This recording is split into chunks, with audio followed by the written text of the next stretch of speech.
हाय, नमस्कार. मी डॉक्टर अजित मराठे मी राजेंद्र सावंत. आणि बिझनेस आणि बरंच काहीच्या या एपिसोड नंबर 21 मध्ये आपल्या सगळ्यांचं आम्ही स्वागत करतो. आणि जसं मगाशी आम्ही म्हटलं की आजचा दिवस खूप चांगला आहे. आज वसंत पंचमी आहे. माघी गणपतीचा दुसरा दिवस आहे. बऱ्याचशा माघी गणपतींचं आज विसर्जन होतं. आणि हा आपला एपिसोडही राजेंद्र 21वा आहे. गणपतीला आपण 21 दुर्वांच्या जुडी क्या वाहतो. बात आहे, काय योगायोग असतो नाही. हा, योगायोग असतो जबरदस्त आणि मंगळवार आहे. हा, योगायोग म्हण, नियती म्हण. क्या मार्स बात आहे, मंगळवार मंगळवारी आहे मार्स. गणपतीचा क्या दिवस बात. 21वा एपिसोड. आणि अजित राजेंद्र जोडत गेलं आज तर काय काय जोडत जातं नाही. हा, खरंय खरंय. आणि राजेंद्र आज आणखीन एक चांगली घटना घडली आहे, ती म्हणजे भारताने इंग्लंडवरती 317 रननी विजय मिळवलेला आहे. क्या आणि बात सिरीज है, परत क्या लेव्हल बात है, केलेली आहे. क्या आणि बात है. अशा या अतिशय पॉझिटिव्ह नोटवरती राजेंद्र आपण सुरू करतोय. आणि आपले काही मित्र जॉईन व्हायला सुरुवात झालेली आहे राजेंद्र. येस आणि येस. प्लीज जरा तुमचं नाव आणि तुमचं कुठल्या गावावरून तुम्ही या पॉडकास्ट मध्ये सहभागी होताय ते टाकलं तर आम्हाला तुमच्या नावाचा उल्लेख करता येईल. तुम्हाला हाय, हॅलो, नमस्कार म्हणता येईल. आणि मित्रांनो, आपल्या या फेसबुक लाईव्हच्या या पॉडकास्टला खूप चांगला रिस्पॉन्स मिळतोय. मागच्या वेळेला अजित, विनीत विनीत जोशी जॉईन झालेले आहेत. त्यांनी जळगाववरून त्यांचं जॉईन नाव झालेले टाकलंय. आहे. आस्था मोरे आहेत, संदीप सोमवंशी आहेत. हा, Sandeep yes Somvanshi I yes, think Nashik. नाशिकचा आहे. आणि मागच्या एपिसोडला तो लाईव्ह प्रेक्षकांमध्ये पण तो होता आणि त्यांनी प्रश्नही चांगले विचारले होते. खूप खूप चांगले प्रश्न विचारले होते. आणि राजेंद्र, मागच्या वेळेला आपण पराग खेडकरांबरोबर होतो आणि त्यांनी अतिशय इंटरेस्टिंग टॉपिक कव्हर केला होता मागच्या वेळेला. तो म्हणजे इंटेलेक्च्युअल प्रॉपर्टी, म्हणजे IPR. आणि पेटंट कसं घ्यायचं, कॉपीराईट कसे करायचे, ट्रेडमार्क कसे करायचे, आणि आपल्या बिझनेसच्या दृष्टीने कसं ते आवश्यक असतं, या सगळ्या गोष्टींची काळजी घेणं. आणि त्या आपल्या एपिसोडला खूप चांगले लाईक्स मिळालेत. बऱ्याच लोकांनी तो एपिसोड बघितलाय. आणि मला खात्री आहे मित्रांनो की त्या एपिसोडच्या माध्यमातून तुमच्या बिझनेसमध्ये मार्स गुरुकुल तर्फे आम्ही काही ना काहीतरी व्हॅल्यू ऍडिशन नेहमीच करत असतो. तशी मागच्या वेळेलाही करायला आम्हाला तुम्ही संधी दिलीत, त्याबद्दल धन्यवाद. राजेंद्र, मागचा टॉपिक खूप इंटरेस्टिंग होता. ऍब्सोल्यूट होता, ऍब्सोल्यूट होता. आणि मागच्या वेळेला आपण पहिलाच प्रयोग असा केला होता की आपल्या समोर जवळजवळ 25 उद्योजक बसले होते आणि त्यांना पण आपण लाईव्ह घेतलं होतं. आणि आपणही असे वेगवेगळे प्रयोग करत राहतोय दरवेळेला. लोकांचा प्रचंड प्रतिसाद मिळाला त्याला. आणि बऱ्याच लोकांना IPR किंवा याचं काय महत्व असतं किंवा ट्रेड सिक्रेट त्याच्याबद्दल फार एक उत्सुकता होती. आणि त्यामुळे बरोबर. प्रचंड शेअर झाला, प्रचंड लाईक झाला. अजित, हे महत्वाचे विषय आहेत आणि घेत राहायला पाहिजे. इथे एक विशेष पाहुणे आले, माझ्या गावावरून आल्यात. आस्था मोरे, बिरवाडी, महाड. त्यामुळे त्यांचं अच्छा, विशेष अरे वा. स्वागत. वा वा वा. जोशी कीर्तिदा आलेले आहेत. दीक्षा तलाविया आलेले आहेत. ओके राहुल डोंगरे आलाय. ओके. नमस्कार सर सांगतोय. आणि राहुल डोंगरे राजेंद्र आपले अंबेजोगाईचे उद्योजक आहेत. अतिशय फॅन्टॅस्टिक उद्योग करतात अंबेजोगाईमध्ये. क्या आणि बात आहे. त्यांना भेटलं ना की कायम अशी प्रेरणा मिळते आपल्याला की आपणही काहीतरी आणखीन करायला पाहिजे. You are right. Power house. Praveen. Rajendra, मागचा हा. मागचा जो आपला एपिसोड होता IPRचा, त्याच्या आधीचा एक एपिसोड आधी आपण म्हणजे 15 दिवसापूर्वी आपण डॅशबोर्ड बद्दल बोललो होतो.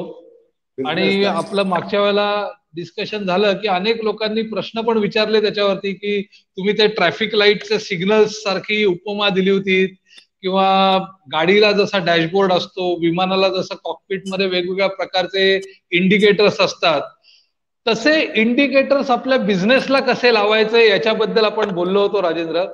आणि मला येस. माहिती आहे तू अतिशय पॅशनेट आहेस त्या विषयाबद्दल.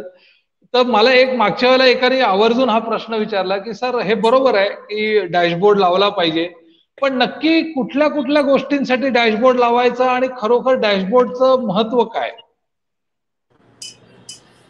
अजित, डॅशबोर्डचं महत्व आय थिंक तू तुझ्याच शब्दात मागच्या वेळेस सांगितलं होतं की जेवढा कॉम्प्लिकेटेड बिझनेस तेवढा डॅशबोर्ड मोठा. तू आय थिंक विमानाच्या कॉकपिटचं उदाहरण दिलं येस होतंस. येस. हा, बऱ्याच लोकांना जर आठवत असेल तर त्यावेळेला आपण कारण बिझनेस करताना स्कूटरला कमी डॅशबोर्ड असतात, त्याच्यानंतर मग गाडीला असतात, त्याहून ऍडव्हान्स राईट गाडीला त्याहून जास्त असतात, किंवा मोठा जर ट्रेलर अँड ट्रक असेल तर त्याला त्याहून जास्त असतात. आणि राईट विमानाला तर भरपूर, जेवढी रिस्क धंद्यामध्ये जास्त तेवढे राईट डॅशबोर्ड जास्त, तेवढे स्पीडोमीटर किंवा असं वेगवेगळे मीटर्स जास्त येतात. राईट. तर अजित, तू जे आता म्हणालास की डॅशबोर्ड कसे लावायचे, तर त्या डॅशबोर्डमध्ये ज्या बेसिक 7 गोष्टी आहेत, इथे म्हणजे मी मेकन्झीचं उदाहरण देईन किंवा ॲसेंचर किंवा अँडरसन किंवा अशा ज्या मोठ्या ज्या स्ट्रॅटेजिक ॲडवायझरीज कंपनी आहेत, ज्या बिझनेस स्ट्रॅटेजिक ॲडवायझरी कंपन्या आहेत, त्या राईट जनरली जेव्हा मोठमोठ्या बिझनेसना ॲडवाइस करतात, अर्थात त्या 1000 कोटीच्या वरच्या बिझनेसना करतात. आणि तुझं आणि माझं आयुष्याचं ध्येयच हे आहे, आपलं मिशनच हे आहे की लघु आणि मध्यम उद्योजकांना आपण कशा प्रकारे मदत करू शकू आणि त्यासाठी त्यांना स्ट्रॅटेजिक ॲडवायझरी कशी करायचं, आणि त्यातूनच हा मास गुरुकुलचा जन्म झालेला आहे. राईट. अजित, मी मॅकेन्झीच्या 7S ला घेऊन पुढे जायला मला आवडेल. मॅकेन्झीचा 7S चा जो विषय आहे तो म्हणजे मॅकेन्झी नेहमी कुठल्याही कंपनीचं जेव्हा एखादं इव्हॅल्युएशन करतो किंवा आपण बिझनेस अनालिसिस रिपोर्ट करतो अजित, तेव्हा आपण बिझनेस अनालिसिस रिपोर्टमध्ये आपण काय बघतो, आपल्या डॅशबोर्डमध्ये आपण जनरली जे बघतो त्यामधले 7S आहेत. जर तुमच्याकडे पेन पेन्सिल असेल, लिहिलं इट्स व्हेरी गुड, नाही लिहिलं लक्षात ठेवलं तरी सुद्धा चालेल. अजित अनघा आलेले आहे, विजय रेमाने आलेले आहेत, प्रवीण कोपर्डे नवीन जॉईन झालेले आहेत, असे बरेच वा. मित्र आता परत यायला सुरुवात झालेली आहे. तर 7S वरती मी अजित बोलत होतो. 7S एकच मिनिट राजेंद्र, मी या सगळ्या मित्रांना आवर्जून सांगू इच्छितो की आजचा टॉपिक खूप इंटरेस्टिंग आहे, कारण आपण 2 आठवड्यापूर्वी बोललो होतो की सिग्नल कसे लावायचे, आणि आता राजेंद्र एक्झॅक्टली तीच गोष्ट सांगतोय की कुठल्या अशा 7 गोष्टी आहेत ज्या या मोठ्या स्ट्रॅटेजिक बिझनेस ॲडवायझरी फर्म्स आहेत मॅकेन्झी सारख्या, त्यांनी आयडेंटिफाय केलेत की या 7 गोष्टींना तुम्ही सिग्नल्स लावले तर तुमचा बिझनेस हा बरोबर चाललाय की नाही, व्हेरी बॅलन्स्ड वेने चाललाय की नाही हे तुम्हाला कळत राहील. बिझनेसच्या प्रत्येक अंगामध्ये प्रोग्रेस होते की नाही हे तुम्हाला कळत राहील.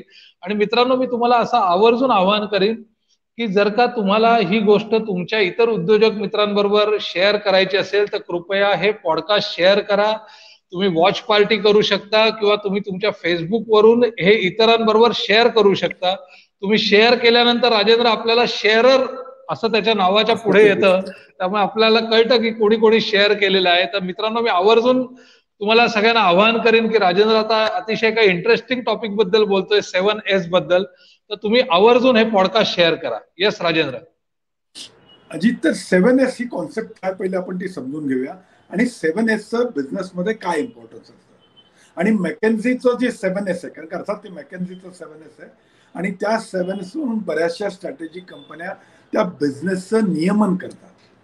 आणि मग 7S काय आहे पहिलं मी ते सांगतो. 7S हा एक ॲक्रॉनिम आहे, म्हणजे S फॉर स्ट्रॅटेजी.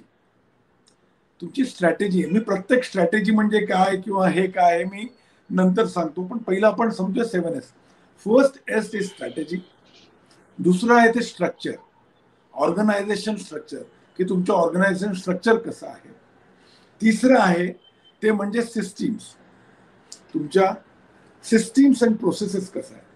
चौथा आहे तो आहे स्टाफ, तुमच्या जो स्टाफ आहे, तुमची जी टीम आहे, म्हणजे टीम आपण टीम म्हणूया, टीम कशी आहे त्याच्यावर. पाचवा आहे तो म्हणजे स्टाईल. स्टाईल म्हणजे ब्रँड मार्केटिंग, सेल्स, असे त्याला स्टाईल म्हणतात. आणि म्हणजे थोडक्यात तुमच्या बिझनेसचं नाव घेतलं किंवा तुमचा ब्रँड बघितला की लोकांच्या मनात काय भावना तयार होतात तुमच्याबद्दलच्या, दॅट इज स्टाईल. आणि दुसरं आहे ते म्हणजे स्किल. मी गणेशला इथे सांगेन की गणेश, जर तू असेल तर हे लिहून ठेव आणि प्लीज जरा आपल्या सगळ्या मित्रांसाठी ते शेअर केलंस तर बरं होईल. तर ते आहे स्किल. आणि शेवट 7वं आहे त्याचा शेअर्ड व्हॅल्यू. शेअर्ड व्हॅल्यूज जे असतात क्रेडो असतो कंपनीचा, किंवा कंपनीच्या काय अशा महत्वाच्या घटना म्हणता येईल, किंवा तुमचा एमओयू काय आहे, तुमची पार्टनर मधली अंडरस्टँडिंग काय आहे. तर these are the shared values. आणि असा हा सगळा 7S आहे. मी मित्रांसाठी परत एकदा रिपीट करतो Ajit. S for strategy, S for style, S for structure, S for skill, S for systems, S for shared values, S for skill. आणखीन काही राहिलं का? आय थिंक झालं साहेब. स्टाफ राहिला. ओके, 6 झाला. 7वा स्टाफ. तर या 7 गोष्टी आहेत. येस अजित. सो राजेंद्र, म्हणजे थोडक्यात सायकलचं जे व्हील असतं की नाही, चाक असतं की नाही, त्याला जे असते ते स्पोक असतात ना, तसे आपले बिझनेसचे 7 स्पोक आहेत. यातला एक जरी इम्बॅलन्स झाला तर बिझनेसचा पूर्ण बॅलन्स बिघडू शकतो. आणि बऱ्याचदा काय होतं, येस येस, आणि बऱ्याचदा काय होतं की बऱ्याचदा असं होतं की उद्योजक समजा त्याच्या ब्रँड बिल्डिंग कडे लक्ष देत असेल तर कदाचित त्याच्या टीमवरचं लक्ष कमी होतं, किंवा तो जर का स्किल डेव्हलपमेंट वरती लक्ष देत असेल तर त्याचं स्टाफवरचं लक्ष कमी होतं. म्हणजे असं काहीतरी कुठेतरी इम्बॅलन्स होत असतो. आणि त्याच्यामुळे हे 7 गोष्टी अशा आहेत की या 7 गोष्टीला आपल्याला सिग्नल लावणं गरजेचं आहे की या सगळ्या बरोबर चालल्यात की नाही हे वेळच्या वेळी कळणं गरजेचं आहे. मला असं वाटतं राजेंद्र, आता आपण यातल्या एकेका S वरती थोडस आणखीन प्रकाश टाकूया असं वाटतं मला.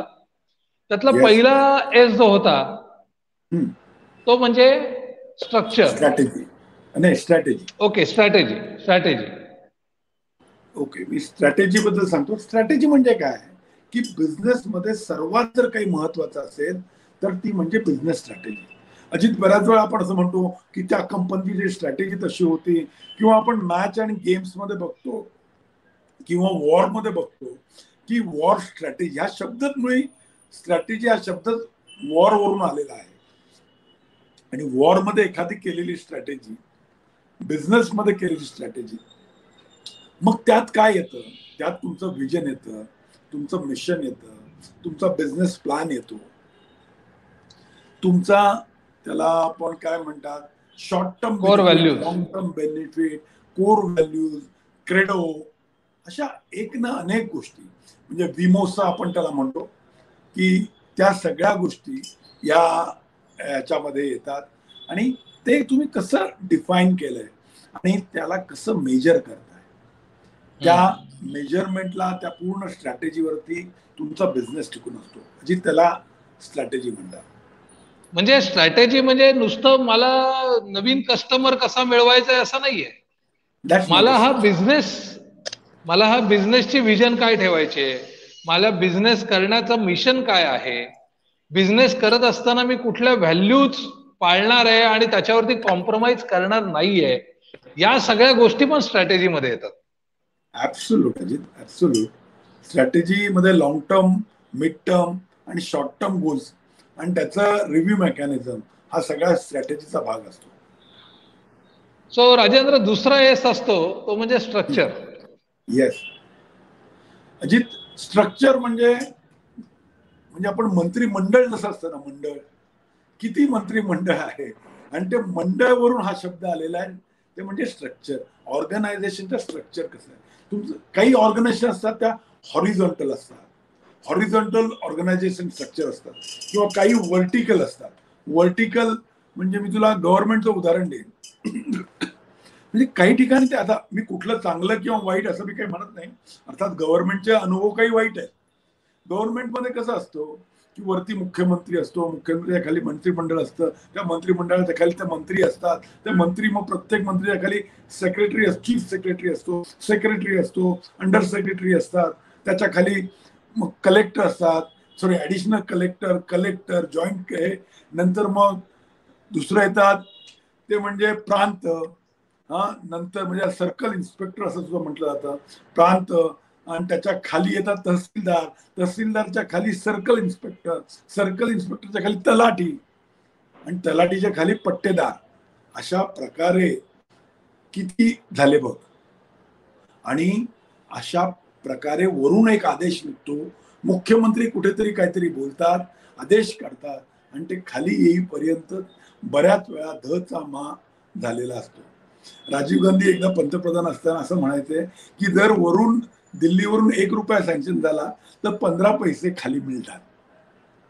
सो हा जो काही ऑर्गनायझेशन स्ट्रक्चर, मग हा व्हर्टिकल ऑर्गनायझेशन स्ट्रक्चर आहे, मग हे बरोबर आहे की चूक आहे मला माहित नाही. काही ठिकाणी ते बरोबर आहे, डिपेंड अपॉन द बिझनेस. काही ठिकाणी हॉरिझॉन्टल स्ट्रक्चर असतात ज्याला 2 किंवा 3 लेअरचं स्ट्रक्चर असं म्हणतात, जे आपण जनरल निर्माणमध्ये आहे. म्हणजे तू आणि मी, आपलं बोर्ड आहे, त्याच्यामध्ये एक मॅनेजर किंवा हे असतो आणि त्याच्या खाली डायरेक्ट एक्झिक्युटिव्ह असतो. हे 3 लेअर स्ट्रक्चर आहे. सो इट ऑलवेज डिपेंड की व्हॉट इज बिझनेस स्ट्रक्चर आणि तुमच्या ऑर्गनायझेशनचं स्ट्रक्चर कसं आहे. आणि ह्या स्ट्रक्चरवरती बऱ्याच वेळा तुमची निर्णय क्षमता अवलंबून असते. आणि बरेच लोक म्हणतात की ऑर्गनायझेशन स्ट्रक्चरचा एवढा इम्पॉर्टन्स काय आहे. ऑर्गनायझेशन स्ट्रक्चरचा इम्पॉर्टन्स असा आहे की बिझनेसमध्ये जर जिंकायचं असेल, युद्धात जर जिंकायचं असेल अजित, तर बेटर आणि फास्टर डिसिजन होणं गरजेचं असतं. ज्या कंपन्या, जे बिझनेस बेटर आणि फास्टर डिसिजन विदिन टाइम दुसऱ्याची म्हणजे चित्त्यासारखं चाललं पाहिजे. काही कंपन्या हत्तीसारख्या असतात, हत्तीचे आपले ऍडव्हान्टेज आहेत, आणि काही लोक असतात ना चित्त्यासारखे असतात, आणि काही लोक कासवांसारखे असतात. कुठल्या बिझनेसमध्ये आहे त्यावर ते डिपेंड आहे.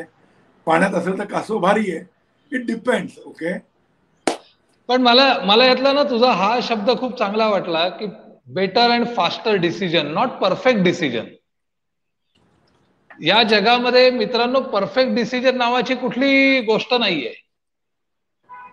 आपल्याला बिझनेसमध्ये डेटा बघून आपल्याला फास्टर आणि बेटर डिसिजन घ्यायला लागतात. आणि आपलं ऑर्गनायझेशन स्ट्रक्चर जे आहे हे असं पाहिजे की आपल्याकडे इन्फॉर्मेशन पटकन आली पाहिजे आणि डिसिजन मेकिंगचं मेकॅनिझम जे आहे ते पण फास्ट असलं पाहिजे. आणि राजेंद्र, मला असं नेहमी वाटतं की जेव्हा आपण एकटा बिझनेस करायचो ना तेव्हा आपण खूप फास्ट डिसिजन घ्यायचो. You are right. पण जसं ऑर्गनायझेशन वाढत जाते आणि ते स्ट्रक्चर मोठं व्हायला लागतं त्यावेळेला काय होतं, डिसिजन मेकिंग स्लो होत जातं. कारण त्या गव्हर्नमेंट सारखं व्हायला लागतं कधी कधी, असं वाटतं. साहेबांना विचारून सांगतो, मग ते डिसिजनच होत नाही. आणि मग साहेबांकडे तो जेव्हा सांगायला येतो तेव्हा त्याच्याकडे डेटाच नसतो. अशा काहीतरी वेगवेगळ्या पद्धती होतात. त्यामुळे मित्रांनो, आता जो राजेंद्रांनी इम्पॉर्टंट पॉईंट सांगितलं की स्ट्रक्चर कसं पाहिजे, तर त्या स्ट्रक्चरचं सगळ्यात मोठं प्रमाण जे आहे ते स्ट्रक्चर कसं पाहिजे याचं, तर त्या स्ट्रक्चरमुळे डिसिजन फास्टर आणि बेटर झाले पाहिजे. Yes Rajendra, third S. Third S आहे, त्याला म्हणतात सिस्टीम्स अँड प्रोसेसेस. सिस्टीम्स म्हणजे एसओपी, काही जगतात एसओपी म्हणतात, काही लोक त्याला प्रोसेस मॅन्युअल म्हणतात. आणि सिस्टीम्स अँड प्रोसेसेस, कारण का कन्सिस्टंट जर तुम्हाला क्वालिटी आउटपुट हवा असेल, क्वालिटी डिसिजन्स हवा असेल, किंवा सारखं तुम्हाला डिसिजन मेकिंग करायला जावं लागू नये, आणि सेट फॉर्मॅट काय आहे, त्याची चेकलिस्ट काय आहे, कन्सिस्टंट क्वालिटी काय यावी, यासाठी अजित कुठली छोटी असो मोठी असो, प्रत्येक ऑर्गनायझेशन मध्ये सिस्टीम्स अँड प्रोसेस रिटर्न त्या सिस्टीम्स अँड प्रोसेसेसला फार महत्व आहे. एसओपीला महत्व आहे. मी इथे मित्रांना सांगेन, तुमच्यापैकी किती लोकांच्या, कमेंटमध्ये कृपया लिहा की तुमच्यापैकी किती लोकांच्या कंपन्यांमध्ये सिस्टीम्स अँड प्रोसेसेस आहेत. सिस्टीम्स प्रोसेसेसचं अनन्य साधारण महत्व आहे. तर एसओपी ह्या, अजित तुला मी सांगतो, तू प्लेन उडवताना आपण बऱ्याच वेळा बघ, पायलट असं ना तो पॅड घेऊन त्या पॅड वरती एक लिहित असतो, मॅन्युअली चेक करत असतो आणि त्याच्यावरती एक याच्यावरती टिक करत असतो, आणि तो साइन करून तो पेपर त्याला खाली ग्राउंड स्टाफला द्यायला लागतो बिफोर टेक ऑफ, की तू प्रेशर गेज चेक केलंस. मी आता असंच बोलतोय, ऑइल मीटर हे चेक झाला का, ऑइल प्रेशर बरोबर आहे का, टायर प्रेशर बरोबर आहे का, अमुक आहे का, तमुक आहे का, असं एक ना 125 पॅरामीटर तो टिक करतो, खाली सही करतो. टेक ऑफच्या आधी त्याला ते ग्राउंड स्टाफकडे द्यावं लागतं, आणि तेही मॅन्युअली. आजच्या जगात सुद्धा एवढं महत्व या प्रोसेस अँड चेकलिस्ट आहे. येस. सो मित्रांनो, सिस्टीम आणि प्रोसेसवरती आपण नंतर परत एखाद्या एपिसोड मध्ये परत एकदा डिटेल मध्ये बोलूया. सो राजेंद्र, आता आपले एक माझ्यामध्ये 4 एस झाले. नाही, अजून एक स्टाफ स्ट्रॅटेजी बाकी आहे. झाला, स्ट्रक्चर झाला, सिस्टीम झाला, चौथा आहे स्टाफ. स्टाफ बाकी आहे, स्टाफ. Yes Rajendra, staff. जी स्टाफ तर तुला माहिती आहे, स्टाफ म्हणजे टीम, आणि टीमचं महत्व काय सांगू मी तुला. मला एकच उदाहरण देऊन सांगेन. रोहित शर्मा काही दिवसापूर्वी पॅटर्निटी लिव्ह वरती आला होता आणि विराट कोहली आला होता. सॉरी रोहित शर्मा नाही, विराट कोहली कॅप्टन नसताना आणि टीम मधले सर्व महत्वाचे प्लेयर नसताना, आता ते महत्वाचे प्लेयर कोण कोण तू माझ्यापेक्षा चांगलं सांगशील, त्यामुळे मी काही त्यात जास्त हे करत नाही. पण मला सांग, अशा वेळेला राहण्यासारखा नवीन कॅप्टन असताना सुद्धा, आपली टीम नौखी असताना सुद्धा ज्या पद्धतीने खेळली ते त्याच्या टीमचं महत्व सांगून जाते. की ज्या पद्धतीने ती टीम निवडलेली आहे, किंवा इंडियन टीमचं जे सिलेक्शन प्रोसेस आहे ना अजित, मी त्या दिवशी काल 2 दिवसापूर्वी मी पाकिस्तान टीव्हीवरती त्यांचाही ऐकत होतो, आणि ते एवढं भरभरून तारीफ करत होते इंडियन टीमची आणि आपल्या सिलेक्शन प्रोसेस, की इंडियन टीम कशी निवडली जाते अजित, IPL मध्ये कसे मोके मिळतात आणि ते मेरिट वरती कसं काउंट होतं. तर हे मेरिट वरती आहे ना, मेरिटोक्रेसी, ब्युरोक्रेसी पेक्षा मेरिटोक्रेसी, ऑटोक्रेसी पेक्षा मेरिटोक्रेसी, आणि मेरिटोक्रेसीवरती टीम कशी निवडायची आणि त्या टीमला महत्व कसं आहे. अजित, बऱ्याच वेळा होतं काय, तुझ्या माझ्यासारखे आपले जे उद्योजक असतात ना, हे अरे हा आपला मामाचा मुलगा आहे, अरे हा आपला गाववाला आहे, अरे हा आपला शाळेतला मित्र आहे, आणि अजित तू आणि मी मराठी आहे, हा मराठी आहे. आणि आणखीन एक राजेंद्र, एक खूप महत्वाचा क्रायटेरिया मी ऐकतो नेहमी, तो म्हणजे सर त्याला ना खूप गरज आहे. हा, आणि हे हे हे अगदी असं सांगतात जसं हे कोणतरी दानवीर करणं आहे. म्हणजे आपण पण असंच बोलायचो, अरे त्याला गरज आहे, अरे पण तुला गरज आहे का. हाच खरा प्रश्न आहे. म्हणजे सिलेक्शन प्रोसेस जी आहे स्टाफची, ती इम्पॉर्टंट आहे. सिलेक्ट केल्यानंतर म्हणजे सिलेक्ट करताना त्याचं जॉब डिस्क्रिप्शन आहे का, जॉब डिस्क्रिप्शन आपण रिटर्न आहे का, त्याच्याप्रमाणे त्याला सिलेक्शन प्रोसेस आपण प्रॉपर लावली आहे का, एक 2-3 लेअरची सिलेक्शन प्रोसेस आहे का, आणि एकदा त्या स्टाफला आत घेतल्यानंतर त्याला आपण प्रॉपर ट्रेनिंग करतोय का, की बाबा तू आतापर्यंत जिथे काम केलंस तिथे ठीक होतं, पण या ऑर्गनायझेशन मध्ये काम करायचं असेल तर हे हे हे नियम आहेत, अशा प्रकारे तुला काम करायला लागतं, इथलं कल्चर असं आहे, इथे या व्हॅल्यूज आम्ही अडॉप्ट करतो आणि केलेल्या आहेत आणि त्या तुला करायला लागतील.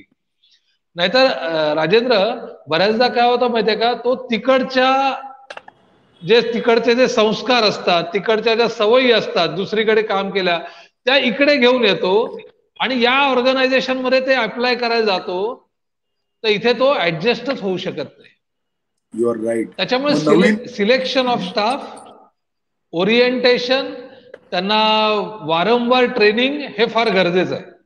डिप्लॉयमेंट, ओरिएंटेशन, प्रमोशन, एंगेजमेंट स्टाफची. आणि मला असं वाटतं राजेंद्र, या प्रत्येक टॉपिक वरती आपण बोलूया जरा नंतर. सो पाचवा एस आहे तो म्हणजे स्टाईल. हा ऑक्सिजन आहे.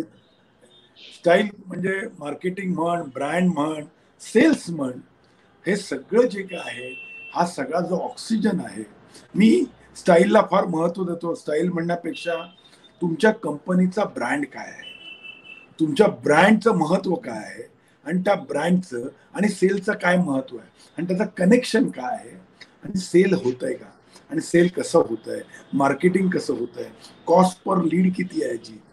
आणि ते आपण आपल्या बिझनेस परफॉर्मन्स रिपोर्ट, बऱ्याच आपल्या मित्रांनी बिझनेस परफॉर्मन्स रिपोर्ट्स केलेले आहेत, तर आपण त्यांना ते काढून देतो की कॉस्ट पर लीड किती आहे, कशी येते, नंतर कॉस्ट पर क्लोजिंग किती आहे, मार्केटिंग कॉस्ट किती जाते, आणि या अशा एक ना बऱ्याच गोष्टी, तर त्या सगळ्या स्टाईल मध्ये कव्हर होतात. येस अजित, आय थिंक अजितचं कनेक्शन बहुत करून राजेंद्र नाही, लॉक नाही झालं. मध्येच काय होतंय की माझा मध्येच ऑडिओचा प्रॉब्लेम होतोय. सो राजेंद्र, 6वा एस स्किल्स काय, कंपनीचे तुमचे स्किल सेट काय आहेत. म्हणजे फॉर एक्झाम्पल जर मी आपल्या निर्माणचं उदाहरण घेतलं अजित, तर निर्माणमध्ये एखादा निर्माण मध्ये काय स्किल असले पाहिजे. It's a construction company.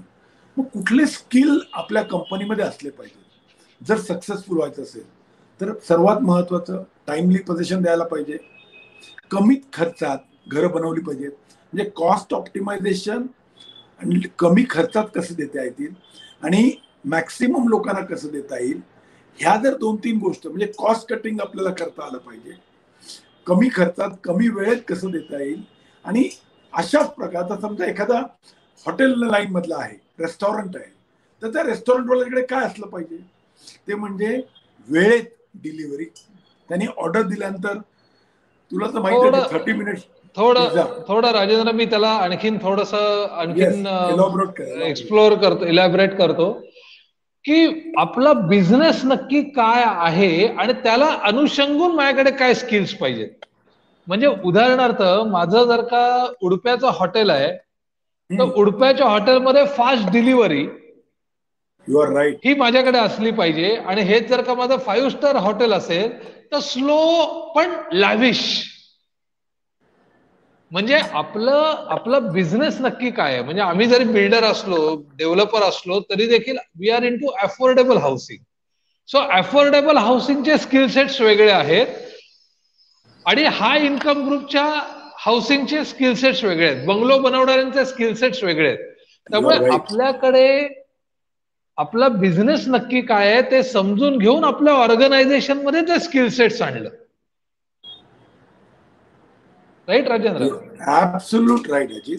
आणि हेच प्रत्येकाने ते वाढवायचे कसे, ते स्किल्स कुठले मस्ट आहेत आणि ते वाढवलं तर आपण कसं वेळ आपली प्रोग्रेस होऊ शकते, त्याला म्हणतात स्किल्स.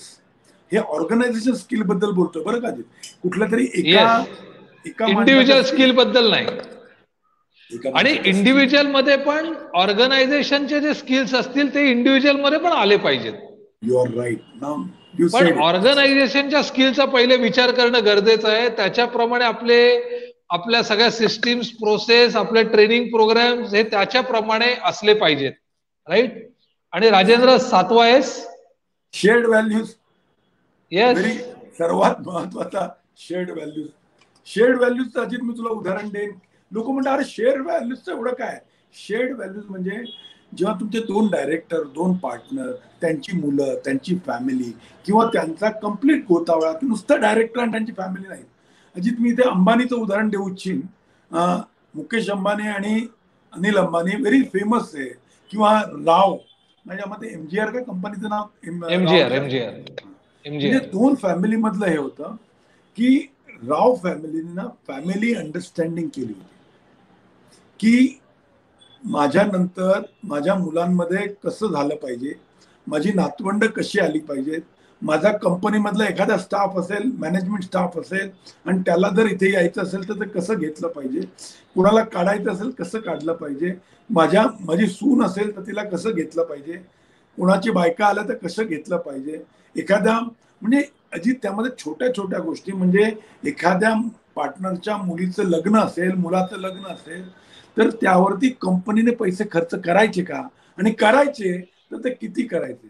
मग जॉईंट बिझनेस फॅमिली म्हणजे पेठेंसारखी फॅमिली असेल किंवा तू आणखीन एखादं उदाहरण कुठलं चित्त्यांसारखी फॅमिली असेल, मी मराठी उदाहरण द्यायचा प्रयत्न करतोय. तर यामध्ये सुद्धा मोठमोठे बिझनेसेस जर तुम्ही बघितले असतील तर आपसातल्या भांडणांमुळे पडलेले आहेत. रावण अजय होता, रावण केवळ पडला त्याचं स्वतःचं कारण रामाने सांगितलं ते असं आहे की बिभीषण त्याच्याबरोबर नव्हता आणि रामाबरोबर त्याचा भाऊ लक्ष्मण नेहमी होता. तर मित्रांनो, बिझनेसमध्ये आपलं रावण न व्हायला पाहिजे तर शेअर्ड व्हॅल्यूज ह्या तुम्ही साईन करून घेतल्या पाहिजे. देर शुड बी, मग ते नुसत्या डायरेक्टर्सचं अंडरस्टँडिंग असेल किंवा शेअर होल्डर्सचं अंडरस्टँडिंग असेल किंवा शेअर होल्डर्स अग्रीमेंट म्हणता येईल किंवा मेन डायरेक्टर्सचं अग्रीमेंट म्हणता येईल. राईट. सो मित्रांनो, आपण या 7 एस बद्दल आपण बोललो आणि या 7 एस वरती आपल्याला लक्ष ठेवायला लागतं. आणि बऱ्याचदा मित्रांनो काय होतं माहितीये का, की उद्योजकाला असं वाटतं की मी समजा इंजिनियर आहे तर मला इंजिनिअरिंग क्षेत्रातलं ज्ञान आहे तर मी तिथेच काम करतो, मी डॉक्टर आहे तर मला जे मेडिकलचं ज्ञान आहे मी तिथे काम करतो, किंवा माझ्याकडे एखादं स्किल आहे तर मी तेवढ्यावरच काम करीन. पण नाही मित्रांनो, तुम्ही आता एक उद्योजक झालेला आहात आणि उद्योजक झाल्यानंतर तुम्हाला जे ज्ञान आहे त्याच्यावरती तुम्हाला काम करून चालणार नाही. तर उद्योगाला ज्या गोष्टींची गरज आहे त्या या 7 गोष्टी आहेत. या 7 गोष्टीवरती उद्योजकाला स्वतः काम करायला लागतं. राजेंद्र, बऱ्याचदा उद्योजक असे भेटतात, ते म्हणतात अरे सर आज ना काही कस्टमरची मीटिंग नाहीये, मला आज काही कामच नाहीये. मला असं वाटतं राजेंद्र की या उद्योजकांना हे लक्षात आलं पाहिजे की कस्टमरची मीटिंग करणं हे फक्त एकच काम नाहीये आपल्याला. तर आपल्याला या 7 गोष्टींसाठी वेगवेगळ्या गोष्टी तयार करणं, त्याचे चार्ट तयार करणं, त्याच्यासाठी लागणारे मॅन्युअल्स तयार करणं आणि त्याच्यासाठी आपल्याला एक्सपर्ट लोकांची मदत घेऊन ती कामं करणं, याच्यासाठी स्वतःच वेळ द्यायला लागतो. कारण कुठलीही ऑर्गनायझेशन जेव्हा 25 वर्ष, 50 वर्ष, 100 वर्ष चालायची असते, एखादा व्यवसाय जेव्हा 50-100 वर्ष चालवायचा असतो, त्यावेळेला त्याचं फाउंडेशन म्हणजेच हे 7 व्हील्स किंवा 7 स्पोक्स हे व्यवस्थित बॅलन्स्ड असले पाहिजेत आणि त्याला आकार देण्याचं काम हे उद्योजकालाच करायला लागतं. त्यामुळे मित्रांनो, या 7 गोष्टींना आपल्याला सिग्नल्स लावायला लागतात, वेगवेगळे लाईट्स लावायला लागतात आणि आपल्याला कळायला लागतं की कुठला गोष्ट चालते आणि कुठली चालत नाहीये. आणि राजेंद्र, आपण ऑलरेडी 31 मिनिटं होऊन गेलेली आहेत आणि नेहमीच आहे आपलं की वेळ कसा संपतो ते कळत नाही. मित्रांनो, या 7 गोष्टींवरती डिटेलमध्ये मार्स गुरुकुल तर्फे आपण एक फाउंडेशन कोर्स घेतो आणि तो मार्चच्या पहिल्या आठवड्यात नाशिकमध्ये होणार आहे. आणि याच्यासाठी जर का आपल्याला यायचं असेल, कारण हे 6 महिने शिकवलं जातं, महिन्यातून 1 दिवस आपल्याला यातल्या एका टॉपिक वरती डिटेलमध्ये शिकवलं जातं. आणि शिकवलं जातं याचा अर्थ फक्त आम्ही तत्वज्ञान सांगत नाही, थिअरी सांगत नाही, तर ह्या गोष्टी प्रॅक्टिकली तुमच्या बिझनेस मध्ये कशा इम्प्लिमेंट करायच्या हे देखील तेवढ्याच पद्धतीने सांगितलं जातं. आणि महत्वाचं म्हणजे दर 15 दिवसांनी याची एक रिव्ह्यू मीटिंग असते. त्या रिव्ह्यू मीटिंग मध्ये तुम्ही यातल्या कुठल्या गोष्टी इम्प्लिमेंट केल्यात आणि कुठल्या गोष्टी इम्प्लिमेंट करायला तुम्हाला काही अडचणी आल्या याच्यावर देखील आपण चर्चा करतो. तर मित्रांनो, आपल्यापैकी काही लोकांना या 7Sच्या प्रोग्राम मध्ये जर का सहभागी व्हायचं असेल, या फाउंडेशन कोर्स मध्ये सहभागी व्हायचं असेल आणि याच्या इंट्रोडक्शन साठी आम्ही एक 1 डे वर्कशॉप देखील घेणार आहे नाशिकमध्ये आणि ते फिजिकल फॉर्म मध्ये असेल. त्याच्यासाठी तुम्हाला यायचं असेल तर कृपया तुमचं नाव, नंबर आम्हाला कळवा, या चॅटबॉक्स मध्ये टाका, म्हणजे आम्ही तुम्हाला त्याच्या तारीख, वेळ, व्हेन्यू, त्याची फीज या सगळ्या गोष्टी आम्ही कळवू. राजेंद्र, 33 मिनिटं झालेली आहेत, आपण इथे थांबलं पाहिजे असं मला वाटतं. No problem. आणि मित्रांनो, गेल्या काही दिवसापासून काही चिंताजनक बातम्याही आपण ऐकतोय, तो म्हणजे करोनाचा प्रसार आणि करोनाचे रुग्ण महाराष्ट्रात वाढतायत असे येणारे आकडे सांगतायत. तर कृपया काळजी घ्या, कुठेही हलगर्जीपणा आपल्याकडून होता कामा नये. आपल्या माणसांकडून, आपल्या नातेवाईकांकडून आणि आपल्यामुळे खास करून हे कुठल्याही प्रकारे दुर्लक्ष होता कामा नये. त्याच्यामुळे सोशल डिस्टन्सिंग पाळा, मास्कचा वापर करा, सॅनिटायझरचा वापर करा. या गोष्टी पुढचे काही वर्ष तरी आपल्या बरोबर सतत राहणार आहेत. आपल्या सगळ्यांना आव्हान आहे आणि आपल्यापैकी ज्या कोणाला या 7Sच्या वर्कशॉप मध्ये सहभागी व्हायचं असेल आम्हाला कळवा. 21व्या या भागामध्ये 7S वरती आपण बिझनेस आणि बरंच काही मध्ये बोललो. 22व्या भागामध्ये परत एकदा पुढच्या मंगळवारी संध्याकाळी 7:30 वाजता भेटूया. धन्यवाद. धन्यवाद.